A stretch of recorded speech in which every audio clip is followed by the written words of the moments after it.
रक्षा मंत्री राजनाथ सिंह ने एक बयान से पाकिस्तान की टेंशन बढ़ा दी है। राजनाथ सिंह ने कहा कि सिंध एक बार फिर से भारत में आ सकता है।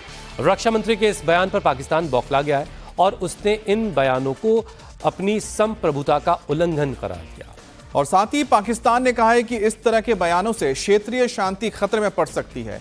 सिंधी समाज के कार्यक्रम में रक्षा मंत्री ने कहा कि जहां तक जमीन की बात है तो बॉर्डर तो कभी भी बदल सकते हैं। सिंधी समाज के योगदान का महत्व और सिंध के साथ उनके जुड़ाव को बताते हुए रक्षा मंत्री ने कहा कि भले ही आज सिंध भौगोलिक रूप से भारत का हिस्सा नहीं है, लेकिन सभ्यतागत रूप से यह हमेशा भारत का अभिन्न अंग रहेगा। आडवाणी जी ने अपनी एक पुस्तक में लिखा है कि सिंधी हिंदू और विशेषकर उनकी पीढ़ी के लोग अभी भी भारत से सिंध को अलग करने की बात को स्वीकार नहीं कर पाए हैं। न केवल सिंध में बल्कि पूरे भारत में हिंदू सिंधु नदी को पवित्र मानते थे।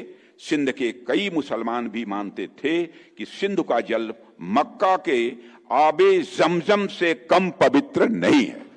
आज सिंध की भूमि, मेरे बहनों भाइयों, यह भारत का हिस्सा भले ही न हो, लेकिन सभ्यतागत रूप से सिंध हमेशा भारत का हिस्सा रहेगा। और जहां तक जमीन की बात है तो बॉर्डर्स तो बदल सकते हैं, क्या पता कल को सिंध भारत में फिर से वापस आ जाए।